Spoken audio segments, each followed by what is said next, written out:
Hey folks, it's the start of a new week and time for some more hobby nightmares. I hope you've had a wonderful weekend. If you like what I do, the subscribe button is down below, and if you really like what I do, then the Patreon button is also down below. Also, if you're going to get any models over the next few days, make sure you head over to Composite Games and give them some love. They don't half help out the channel on their way to, hopefully, growing as a business, and hopefully, we can grow as a channel too. Let's get into it, shall we? Because we have a few ones today that are, shall we say, large. Well, not really large, there's a lot of them. Tomorrow's plan for Tuesday is to do a 10th edition vehicles and transports video. And hopefully that's going to be a good one as well. But anyway, moving on. So, Sam says, "Hi North. You are my go-to channel when washing up, so thank you for making the 20 minutes of scrubbing and drying pass by. No worries, man. Good on you for doing some chores. I discovered your channel last year and have blitzed through your catalogue. I've been in the hobby for over 15 years and I've interacted with my fair share of neckbeards, white knights and man-children, watching the latter dump their entire Dark Eldar army into the store bin on occasion. This is my hobby nightmare, a tale of heresy, police, and an Indian restaurant." Okay. "It was like any other ordinary Friday night. I was store manager at Games Workshop Sutton Coldfield. Shout out to Seamus, the legend. Alright, cool. Would keep the store open later, while many of us would gather to paint and game after a long day at work. We had recently ventured into Horus Heresy, so had various Forge World units while we were working on. I was chipping away Conrad Kurz and my friend, Aaron, was building his Iron Hands. We would always purchase gift vouchers from our store and use these at Warhammer World. We always wanted to keep our shop still full." Good lad. This is something that a lot of people don't really get, and it's kind of Games Workshop's fault, really. In that, you know, there are ways and means that you can support your local store, even if you're going to get Forge World or things that you can't get at that store. Mainly by ordering it at the store PC that's there on the side. You can actually order stuff for there. They will get credit for those sales because they scan them through the till. They print off the receipt for the sale, and they scan it through the till, and they take payment for it there. It goes in the system, and then the stuff gets sent out. So, you know, there are ways and means of supporting your store. The problem is that Games Workshop don't advertise these ways, and most of you, quite plainly, are ignorant of them, and that's not your fault. It becomes a problem when people who aren't ignorant of that, because I used to say that to my customers all the time. I used to say, look, you know, there are ways to support the store, even if you don't want anything that's on the shelves. You know, I can get stuff for you, you know, pretty quickly, you know. Compared to if you go to Wayland Games or something like that, it'll take you like 3 weeks to a month to get your models. Well, say, if you use mine, it'll be here in 3 days, 4 days max, and you get free shipping as well, you know. Anyway, a lot of people wouldn't take advantage of that and would actually still go and buy stuff on, you know, Wayland Games or, you know, because there's people are stuck in their ways, you know, and that's what they're like. They go with what they trust, which is fine, but it's still annoying. But good luck to you for doing that, and I'm sure your Games Workshop manager really appreciated you helping him out when he didn't need to. "It became a tradition that we would meet at Games Workshop, then head to the Indian after closing for a curry, where one of my friends had his 10% off gold card. This Friday was a quiet evening, but with the hunger of a lamb pathia, me and Aaron decided just the two of us would go. A bro date, if you will. We took our models to my car and locked them safely so we wouldn't have to take them to the Indian. That was a big mistake. Upon returning to the car park, I noticed something was very different about my door. The lock had been picked. Then it hit me. One of our models in the boot. I approached the boot with the same anticipation as Brad Pitt finding his wife in Seven. Our bags were gone. My entire paint set, which was around 100 paints, was gone. My friend's paints, Overkill box and Horus Heresy box nowhere to be seen. But strangely, my Night Lord box was left behind. In a fit of rage, we contacted the police to file a report and asked at the local pub to see if anyone had seen anything, and finally, after an hour of searching, decided to call it quits and head home. A learning experience for some, a challenge for me, I guess. I scoured eBay and Gumtree instantly when I got back home, but to no avail. I could not find our Warhammer stuff anywhere. First thing Saturday morning before starting work, I broke up my laptop for one last look and found them, listed on Gumtree for £200. I contacted my boss and agreed I would be in after resolving this. With the taxi duties of my father, I spoke to the dirty scumbag and arranged to visit their house to purchase the goods.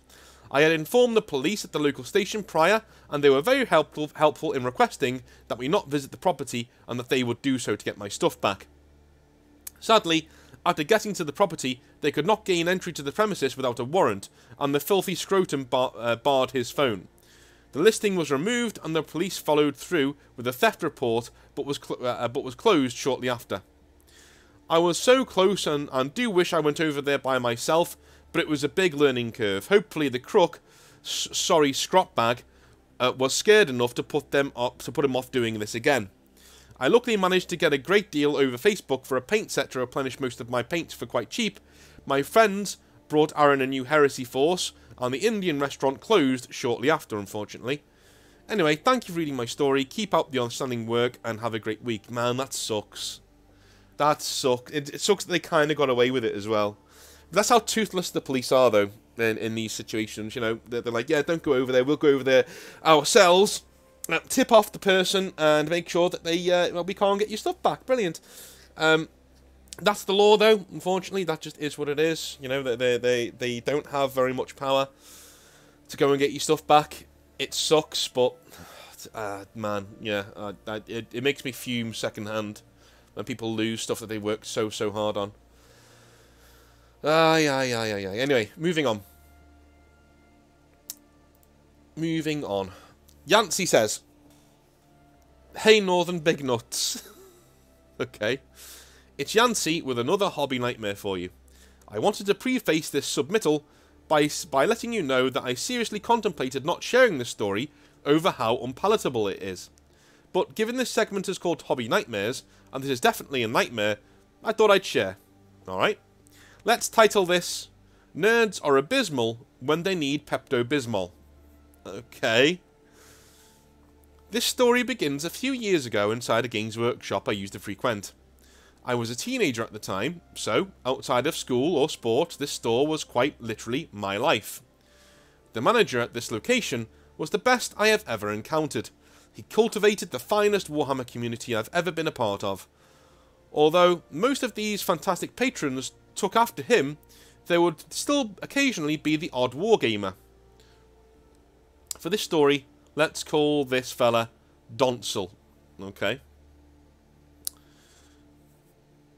For frame of reference, Donsel was the type of person who would eat flaming hot Cheetos and without cleaning his hands, strut around reading new codexes or picking up any model he could without asking. We know how much of a pet peeve that is around here. Anytime Donsel sat at the hobby table, he would spread his knees wide, taking up as much of the space as possible, and try to push people out of their seats. In general, he was attention-seeking, very noisy, and a bad sport when he didn't get his way. You get the idea, yes. All that being said, I completely understand why a salesperson would be willing to give someone like Donsel a little more grace than your usual shopper, considering Donsel did purchase a Battle for Macragge starter set, Space Marine Battle Force, and a couple of Land Raiders during his first week in the hobby. Yeah, that is something that does happen. I will freely admit that I did that as well as a Games Workshop manager. If you dropped a lot of money in my store, I would give you a bit more leeway in terms of your behaviour. I would still tell you what was cool and what wasn't, but like I would be a lot more, shall we say, forgiving of certain behaviours than with somebody who was just, you know, taking up my store time and not actually putting any money in the till. Call that cynical if you want, but you know, these are the things you have to, these are the decisions you have to make to keep your business afloat sometimes. Is what it is. A few months passed, and the store was hosting an apocalypse game to celebrate the expansion's launch. Most of the community participated in this game, or stopped by to spectate the new rules. Donsel showed up to play, and was his usual boisterous self. About halfway through the game, Donsel began to hyperventilate, and was straining, his face turning a bright red. I asked him if everything was okay, to which he yelled out, I need to use the bathroom, but if I go, no one is allowed to play until I get back. Clear? The manager stepped in and told him to calm down or be kicked out, and that the game wouldn't stop if he left.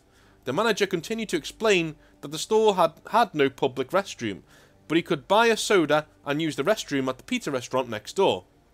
Donzel angrily, but without a word, pushed his way through the crowd of wargamers to leave.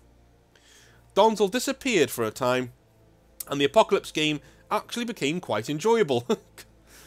What a surprise. On one of my team's movement phases, with my army mostly still in transports, I was able to finish advancing my models pretty quickly, given I had a little time before the next phase. I thought I would have to leave the store and get myself a drink. I headed over to the pizza place, and as I was being rung up for a Coke at the register, there was a sudden wood-on-wood bang. Okay. I look over, and the door across the dining area had swung open and slammed against their wall. Out of this door walks Donzel, proudly swinging his arms with a smug look on his face. He took a few steps into the room, then froze in place as he locked eyes with me. In only a way I could describe as the famous 1967 Patterson-Gimlin Bigfoot picture. Sorry, I'm getting it. That's a really good play on words. His face went white as a sheet, and he practically sprinted out the side door of the restaurant. But why? Why? I headed back to the Games Workshop, but didn't see Donzel there. I thought, that was weird as hell, but continued to play the Apocalypse game with my friends. About even 30 minutes later, the door to the Games Workshop gets kicked open by a middle-aged, stocky, Latino man, and he was pissed. The store manager yells out, "Whoa!" and before he could say anything or do anything, the Latino man angrily screams at the top of his lungs, "You tell that fucking fat kid if I see him again, I will kill him." The Games Workshop manager stutters out, what? Before being cut off by the Latino. "Oh, I'll tell you what fucking happened.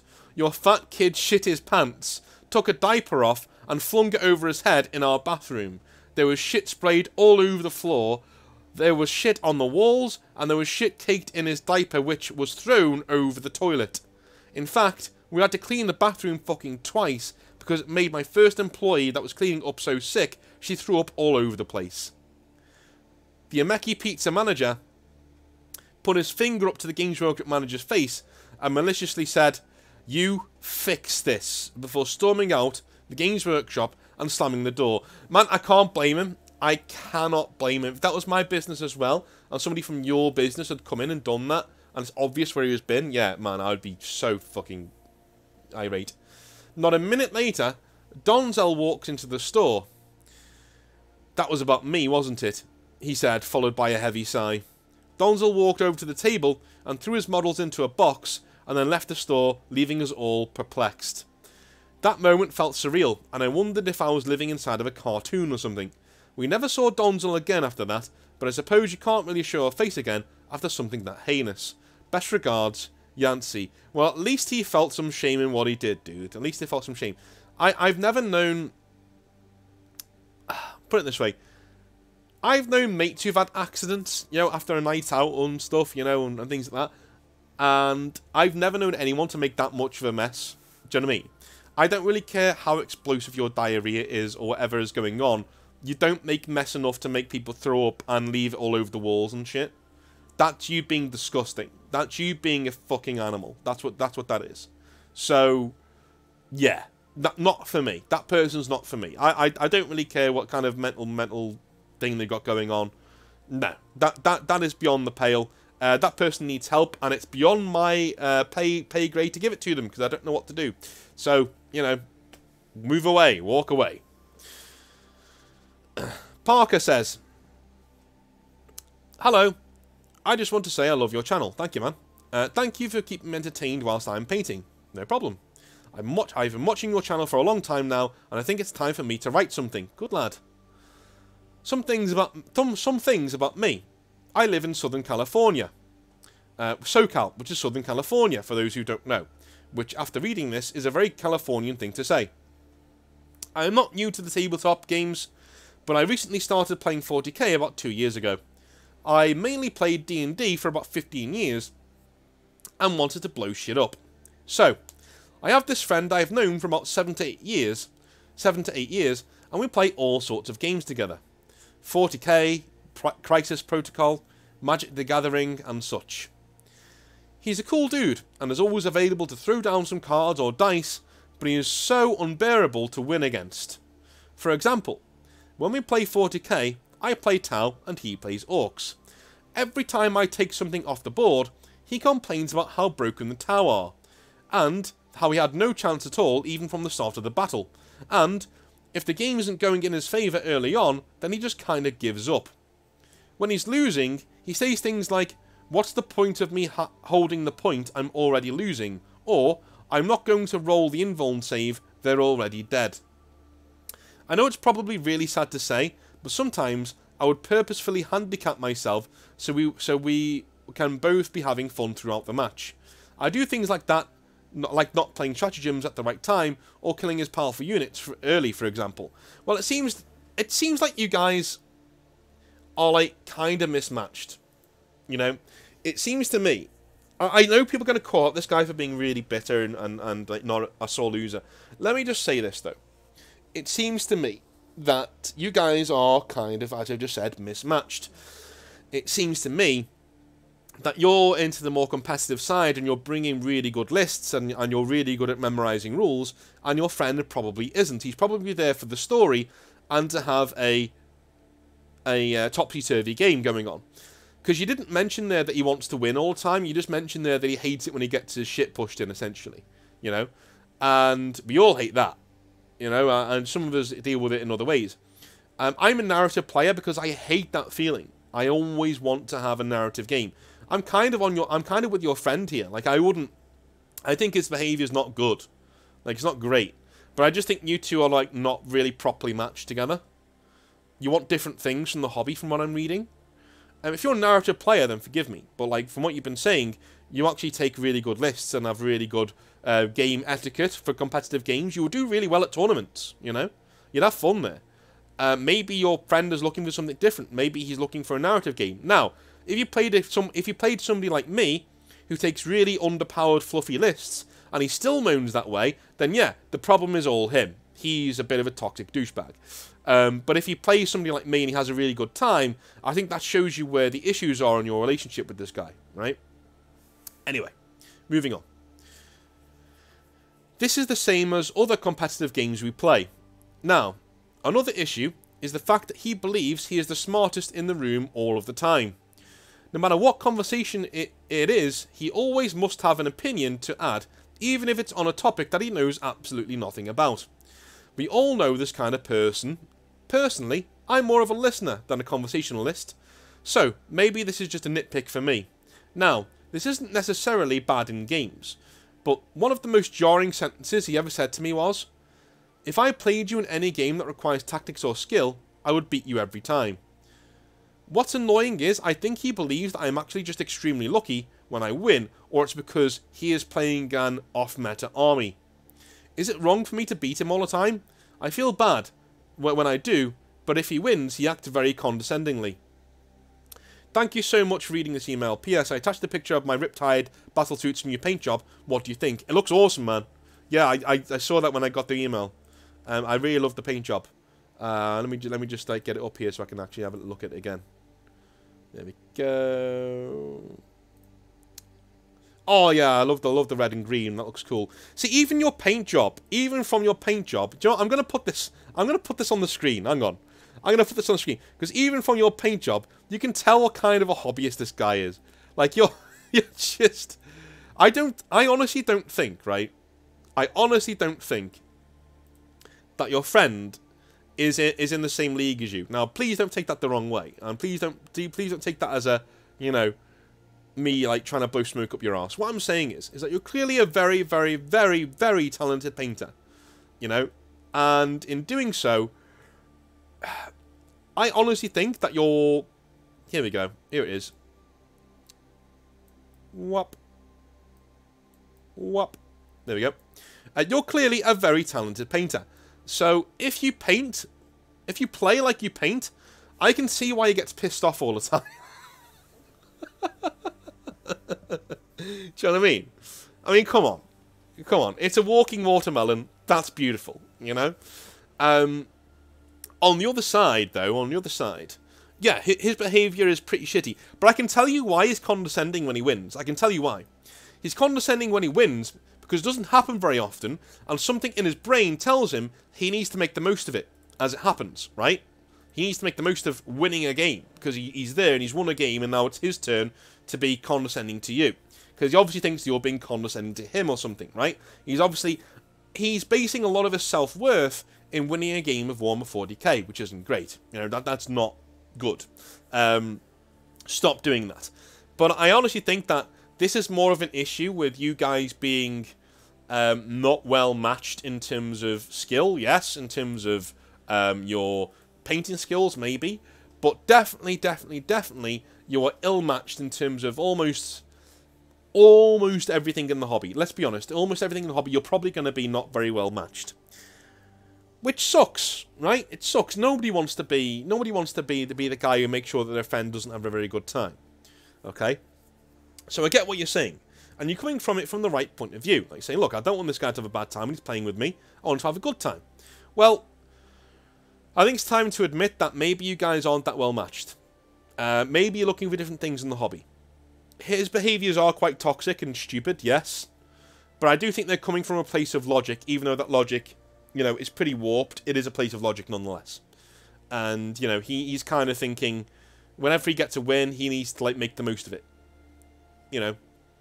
Obviously, you are much more strategically minded than he is.